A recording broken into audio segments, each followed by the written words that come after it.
There's something significant going on in China. There's significant buyers of all the metals. They really started with gold last year. Gold got expensive, so they trickled over to everything. The bottom line, though, with copper is it's not a speculative metal. It's industrial, and China's #1 source of demand. It's going up more because of issuances with the tariffs from the U.S., and supply constraints. And I'm very concerned. The copper's, I'm very concerned. As long as the stock market gets going up, it's fine, but I'm afraid it's going to tilt back lower. But here's a key thing that's oftentimes directional for copper. Iron ore hasn't been doing well. Chinese bond yields haven't been going up. They've been going down. So I think by this time at the end of the year, we're going to look at the metals like we are cryptos now.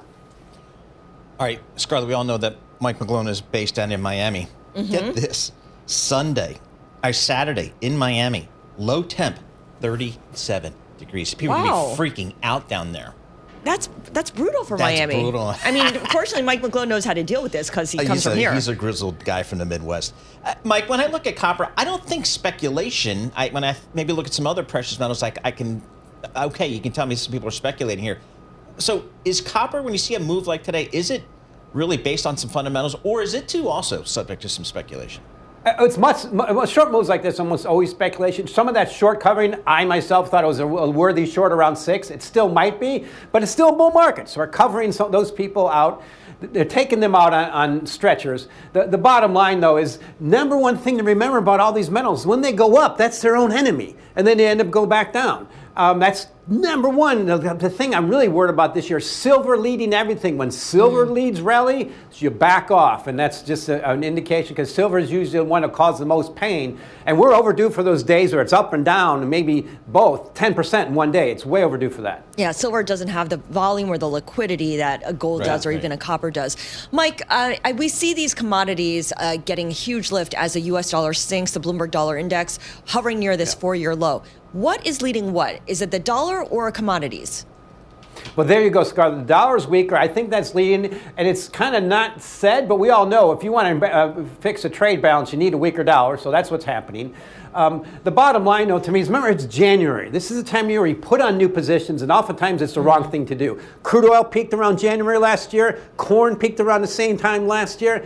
And it's just, is this going to be enduring? So to me, the #1 thing to look forward to is, can we keep this up? And that's why when you start out with the stock market, has to stay up for most of the industrial commodities to go higher. Most all of them are. And the only ones the least industrial is gold. So here's one thing I'll end with.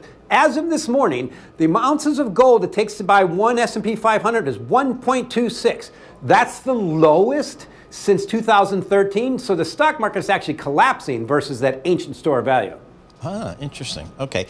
Before we let go here on oil front there, Mike, I guess when the U.S. sends in a carrier group near the Iranian waters, that gets people's attention. Is that kind of what we're seeing here? To use President Trump's word, the word armada in that area is always going to boost crude oil. But the #1 thing crude oil traders like is when it spikes for potential supply disruptions out of the Middle East. They just love that as a chance to sell. So crude oil around $65 a barrel WTI is right around last year's mean median mode. It's the first place to test a short to see if it proves you're wrong. And I think potentially by the end of the year, we'll be lower than that. But remember, the bottom line is, for the midterms, we need lower energy, lower interest rates, and lower yields if Mr. Trump is going to have a chance, and he has an ability to potentially make that happen.